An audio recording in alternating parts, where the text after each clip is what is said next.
Grabe ang sarap ng aking sweet spicy sinantulan. Nakatikim na ba kayo ng sweet spicy sinantulan? Sinantulan ibig sabihin gawa sa prutas na santol. So ngayong umaga gagawa si Kapitana ng sweet spicy sinantulan. Nasaan ang ating santol? Eto na siya! So ito ang ating santol. Kayo din natin siya dito gamit ang ating kayuran.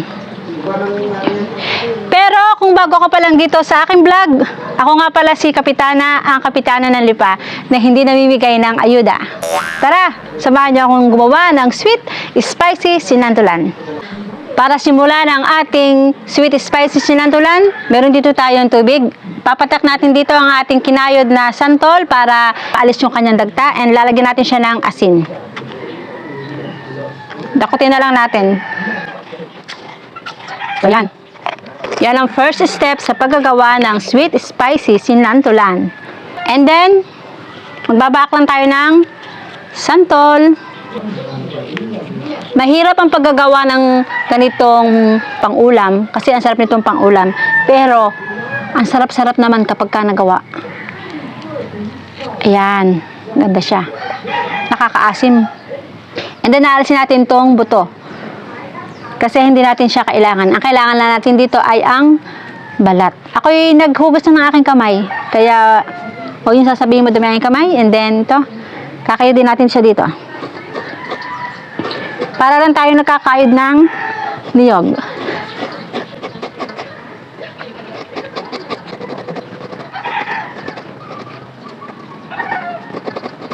Kung nanonood ka pa hanggang ngayon yung video ni Kapitana, paki-comment naman kung taga saan ka para malaman ko kung hanggang saan nakakabot ang aking video. Thank you so much nga pala sa aking 301k followers and counting. Thank you so much. Sa mga oras pong ito ay marami na tayong nakayod. And kita nyo naman hirap na si Kapitana sa paggagawa ng ating sweet spicy sinantulan. Ito na po siya. Ganyan po siya ang kapino. Yan.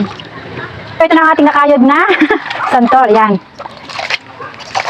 Lalamasin lang natin to. May asin dito kanina. And atin muna itong pipigain. Kaya natin ito pinatak sa tubig para hindi siya mangitim. Tapos siya may asin. Kasi pagka nahanginan, nangingitim siya. So pipigain na natin. Naghugas po ng kamay yung Kapitana. Yan, pipigain po natin. Ito po talaga pagluluto na sinantulan ay napakahirap na gawain pero ang sarap-sarap kainin. Ito po pag naluto siguro ay mga isang kawali lang. Ito na ang ating santol after mapiga. Pero ito ating uling lalamasin dito sa tubig dahil gusto ko ay wala siyang asim. Lalagay natin at ating uling lalamasin. Pinadalawaan kong lamas. And lalagyan ulit natin siya ng asin. Para maalis yung kanyang pakla. Yun ang pinaka-reason. And then, mekos-mekos na ulit natin siya. Mekos-mekos.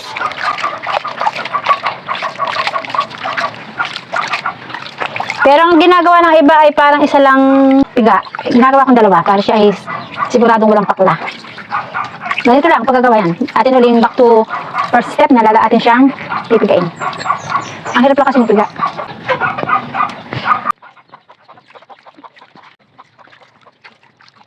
After natin siya mapiga ng dalawang beses, ito na ang ating santol na ginayat at kinayod. So ready na tayo magluto. Kakailangan natin ng alamang, ang ating panggisa, bawang sibuyas, ang ating sili, ang ating karne, nahugasan na yan kanina, asin, asukal, and then ang ating gata, and lalagyan din natin ng kokomama para mas masarap. Mantika, tara, mag-isa na tayo. Kahoy ang ating gagamitin para naman makatipid tayo ng konti, alaman ng buhay. Ilagyan na natin ang ating kawali. Ayan. Ilagyan natin ang mantika, bawang, sibuyas. Ako, kami na nang handa na bahay. Hindi ko kapag-bahay ka naman. Giniling na ulam. Medyo napatabi nga ang ulam ni Kapitana ang inilagay dito. Ito ay halagang 320. Yan. Dahil masarap naman pag marami siyang ulam. Antayin lang natin itong maluto ng ilang minuto. Ayan. Atin muna siya lutuin. So ito na, medyo nagiging oily na siya. O yung lagiti ka na, yan. Nagiging ang kanyang pinaka-taba. Sa magtatanong, magkano ang kilo ng alamang salipa? 1 kilo, 80. Yan, hugasan ko na yan. Hugas na yan. Talaga namang sa flowing water ng ating alamang.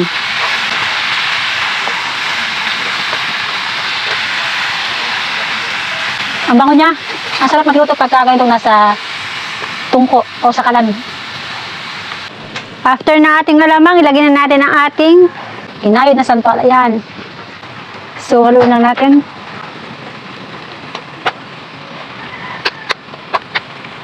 Wala siyang pait kapag siya ay ating binabad natin sa tubig.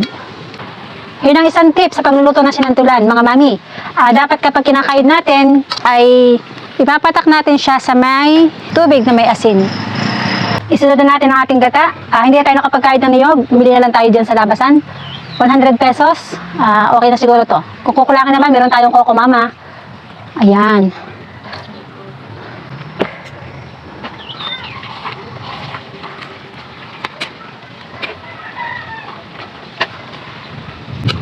Hintayin natin itong bumulak ng konti para yung gata ay manuot sa kanyang laman ng baboy, sa laman ng alamang, at syempre sa ating santol. Maya-maya magmamantika na to. At para nga lalong sumarap, ilagay na natin ang ating Coco Mama.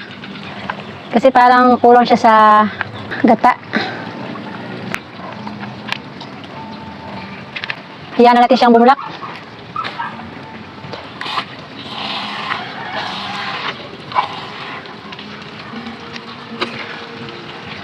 Maya-maya ito ay medyo marami na siyang sabaw kasi magmamantika yung ating ilagay na mga gata.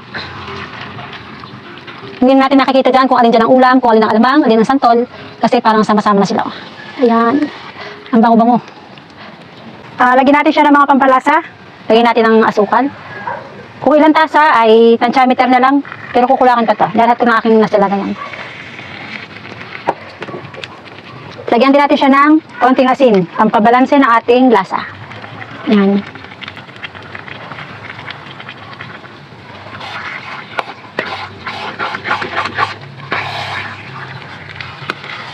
Halo-halo lang natin. Pwede nyo ilagay dito yung mga seafoods, hipon, kaya lang yung malalaki. Hindi ako naglagay kasi ako ay acidic. And base sa aking experience kapag ka-acidic, talagang ayaw na aking sikmura ng mga seafoods. Pero meron siyang alamang, okay naman siya sa alamang aking tiyan. Hindi ko lang kung anong hangganan ng aking acid. Saka natin ang paminta. Kung gaano karami, bahala na rin kayo sa inyong panlasa. Pampadagdag din to ng ating sarap, ng ating aroma. Ayan. Kung hanggang ngayon nanonood ka pa ng video ni Kapitana habang nagluluto siya ng spicy sweet sinantulan, pa-comment naman kung tagasan ka para malaman ko kung hanggang saan nakakarating ang aking video. Maraming salamat po sa mga nanonood, sa mga nagpa-follow, sumusuporta kay Kapitana. Thank you so much po sa inyong lahat. Di nyo lang alam, talaga napakasaya ni Kapitana. Ayan na, bulakan-bulakan na ang ating sinantulan. And tinikman ko, kulang pa siya sa asukal. So, lagyan pa natin ng konti. Estimated na nagamit kong asukal, mga 1/4. O higit pa. Kasi mas masarap pagka medyo manamis. Kasi marami tayong lalagay mamayang sili. Haluin lang natin and paigahin lang natin ng konti. Kita nyo, nagtubig-tubig na nga siya. Oh. Yeah, sarap-sarap na. Buti na lang, may sinaing na ako. Ayan, kapag kayo nagluto ng ganito, ay unahin nyo ang magsaing at talaga namang mapakasarap. Huwag natin iiwanan kasi susunod yung pinakailalim. Ang ganda, sarap. Ihuli natin ng sili, maya-maya. Kunti pa lang ang luto.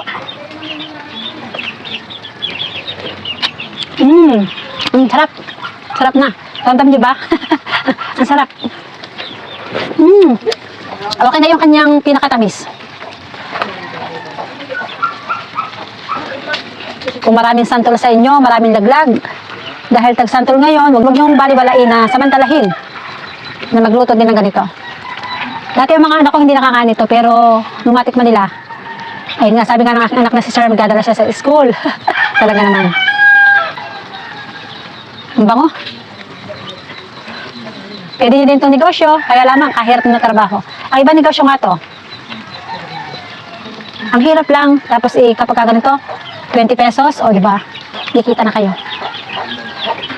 At dahil nga ito naman ay panarili ni Kapitana, syempre mamimigay din sa mga tabi-tabi dyan, sa mga nahingi. Dagdagan pa natin ng Coco Mama. Kasi mas masarap, mas malasa. Ayan, pangalawa na itong Coco Mama na inilagay dito sa ating sinantulan. Sarap.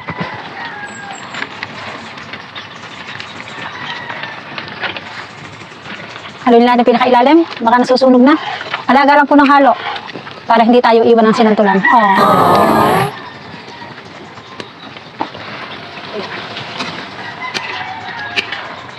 Grabe, yan, umawas na. Kaya po natin to dito niluto sa kalan, sa tungko, kahoy. Ay pag sa gasol po, ay talaga namang mauubos at talagang aksaya. Eh, para po makatipid, ay dito. Okay, sa uling, yan. Wala lang po tayong uling. So yan, paigahin lang natin. At okay na yan.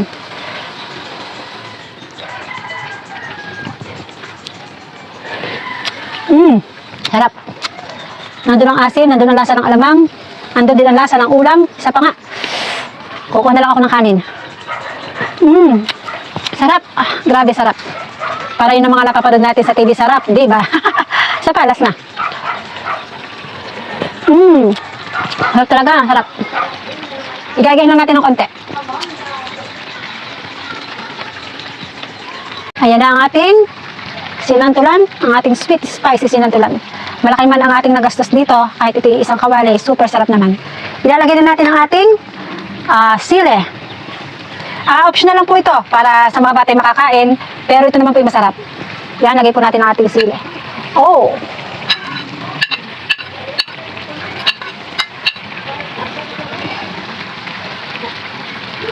Kung ayaw nyo po na may sili, ay di huwag nyo po lagyan, pero masarap po may sili. And lastly po natin yung ating green sili. So, ito na po. Ayan po kasarap na rin. Talagang mukuhaan.